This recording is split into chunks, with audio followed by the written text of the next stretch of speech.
YouTube channel خطبات Islamic official. سامعین محترم، آج میں آپ کو قرآن پاک میں سے ایک ایسا وظیفہ دے رہا ہوں کہ آپ اس کو پڑھ کر دم کریں۔ انشاءاللہ پرانے سے پرانا جو مرض ہے آپ کا، وہ ریشہ بن کر ذرا ذرا ہو کر آپ کے جسم سے نکل جائے گا۔ وہ مرض جسمانی ہو یا روحانی، یعنی کہ کوئی بھی آپ کے مرض کا تعلق اگر جسمانی ہے، یعنی کہ بخار آپ کو ہو جاتا ہے، یا کوئی اور اس طرح کا مرض ہو جاتا ہے جسے جسمانی مرض کہا جاتا ہے، اور دوسرا ہوتا ہے روحانی مرض، یعنی کہ اگر آپ پر جادو ہے، جنات ہیں، بندش ہے، نظر بد ہے، یا اس طرح کی کوئی اور جو روحانی بیماری ہیں وہ ہیں، تو آپ کو کوئی سی بھی بیماری ہو، آپ اس وظیفے کو کریں اور پڑھ کر آپ اپنے آپ کو دم کریں۔ انشاءاللہ تعالی پرانے سے پرانا جو مرض ہے وہ ریشے بن کر کے نکل جائے گا۔ ہمارے وظائف کی ایجاد کے لیے لازمی ہے کہ اگر اب تک آپ نے چینل سبسکرائب نہیں کیا تو ذرائع کرم چینل کو سبسکرائب کر لیں، ویڈیو کو صدقہ جاریہ کے نیت سے زیادہ لائک اور شیئر کریں، کمنٹ سیکشن کے اندر اپنا نام، اپنے شہر کا نام اور سلام کا جواب لازم دیا کریں۔ اور دوسرا فائدہ اس کا یہ ہے، اس وظیفے کا، کہ اگر آپ اس کو ہمیشہ پڑھ کر دم کرتے رہتے ہیں تو ہر طرح کے جو معمولی امراض ہیں جسمانی اور روحانی، ان سے آپ محفوظ رہیں گے۔ اگر پانی دم کر کے آپ اپنے اہل خانہ کو، اپنے بچوں کو، اپنے گھر والوں کو دن میں 2 مرتبہ صبح شام پلا دیتے ہیں تو وہ بھی ہر طرح کے جو معمولی امراض ہیں ان سے محفوظ رہیں گے۔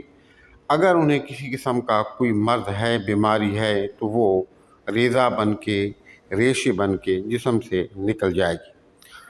اور تیسرا فائدہ یہ ہے کہ اگر خدا نہ خواستہ کوئی ایسا مرض آپ کو جو ہے لگ گیا کہ جو کہ لا علاج ہے اور موذی مرض ہے، بہت پرانا مرض ہے، اور آپ کے پاس وہ علاج کے لیے پیسے نہیں ہیں، جس کی وجہ سے آپ پریشان ہیں اور آپ اپنا علاج نہیں کروا سکتے، تو اس صورت میں آپ اس وظیفے کو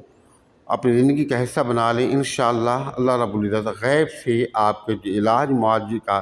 پیسے ہیں اس کا اہتمام فرما دے گا۔ وظیفہ کیا ہے؟ آپ نے صبح اور شام کرنا ہے، لیکن بہتر یہ ہے کہ اگر آپ ہر نماز کے بعد کر لیں تو کوئی اتنا ٹائم نہیں لگتا، 2 4 5 منٹ کے لگتے ہیں۔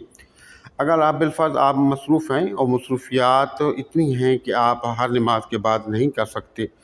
تو کم از کم صبح اور شام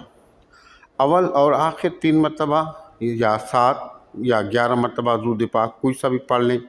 بہتر یہ ہے کہ درود ابراہیمی آپ پڑھیں، اور درمیان میں سورۃ الفاتحہ آپ 7 مرتبہ پڑھیں، اور سورۃ الاخلاص آپ 7 مرتبہ پڑھیں، اور یہ آیت مبارکہ جو چھوٹی سی ہے، یا نارو کونی بردم و سلامہ، اس کو آپ نے 21 مرتبہ پڑھنا ہے، یعنی اس آیت کو آپ نے 21 مرتبہ پڑھنا ہے۔ سورۃ الفاتحہ اور سورۃ الاخلاص کو آپ نے 7 مرتبہ پڑھنا ہے، پڑھ کے، یعنی کہ توجہ کے ساتھ آپ نے پڑھنا ہے۔ ایسا نہیں کہ آپ پڑھ رہے ہوں وظیفہ اور آپ کا جو دماغ ہے، آپ کا دھیان کہیں اور بھٹک رہا ہو، نہیں، توجہ کے ساتھ، مکمل یقین کے ساتھ آپ اس کو پڑھیں، پڑھ کے پانی کو دم کر لیں، اپنے آپ کو دم کر لیں، جو آپ کا مریض ہے آپ اس کو دم کر لیں، اور یہ پانی اپنے مریض کو پلائیں، آپ خود پئیں، گھر والوں کو پلائیں، پانی اور ملا لیں، اور اس کا ثواب حضور نبی کریم صلی اللہ علیہ وسلم آپ کے آباء و اجداد اور صحابہ کرام کو اس سال ثواب کر کے اللہ کے حضور آج دن کے ساتھ دعا کر لیں۔ انشاءاللہ تعالی آپ دیکھیں گے کہ چند دنوں کے اندر پرانے سے پرانا جو مرض ہے، کسی قسم کا بھی مرض ہو، وہ جڑ سے ختم ہو جائے گا۔ اور اگر کوئی موذی مرض ہے اور آپ علاج کروانا چاہتے ہیں تو مالک کریم اپنے فضل و کرم سے، اپنے کلام کی برکت سے، غیب سے علاج مالک کے لیے اہتمام ضرور فرما دے گا۔